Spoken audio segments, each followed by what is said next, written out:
বাহ বাহ বাহ বাহ সুরেশ বাহ, তুই পারফেক্ট একজন ক্যাপ্টেন। নিজের সেঞ্চুরিটা না করে দলকে এগিয়ে নিতে সাহায্য করলে আরেকজন ব্যাটসম্যানকে। সত্যি তুমি অসাধারণ একজন স্কিপার। তোমার মতো স্কিপার দরকার আছে। নিজের সেঞ্চুরি ছেড়ে দিয়ে তুমি দলকে সাপোর্ট করে দলকে হাই স্কোরে পৌঁছালে।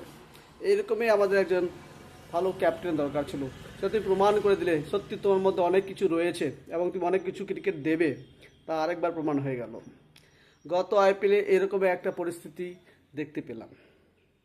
সত্যি এরকম খুব কম ব্যাটসম্যান রয়েছে যারা নিজের সেঞ্চুরিটাকে অফ করে দিয়ে অন্য একটা ব্যাটম্যানসকে, ফর্মে থাকা ব্যাটম্যানসকে খেলতে দিয়ে দলের স্কোরটাকে হাই করে তুলল। চলো, এটা ছিল গতকালের ম্যাচ। বুঝতে পারছো আজকে হাই ভোল্টেজ ম্যাচ আছে। সেই ম্যাচটা আমরা অবশ্যই উপভোগ করবো, কারণ কে আর লাস্ট ম্যাচে হেরে গেছে। ওদের মাথায় একটা টেনশন কাজ করছে কি করে এই ম্যাচটা যেতে যায়। তো আজকে সন্ধ্যায় তা আমরা দেখতে পাবো খুব সুন্দর করে।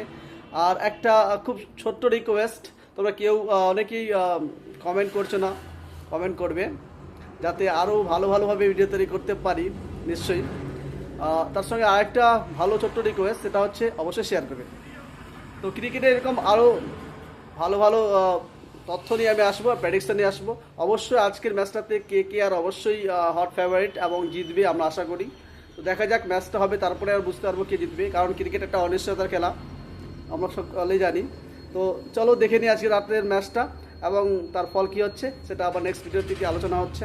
সো খুব ভালো থেকো, আর অবশ্যই কমেন্ট এবং শেয়ার করতে ভুলবে না। Thank you.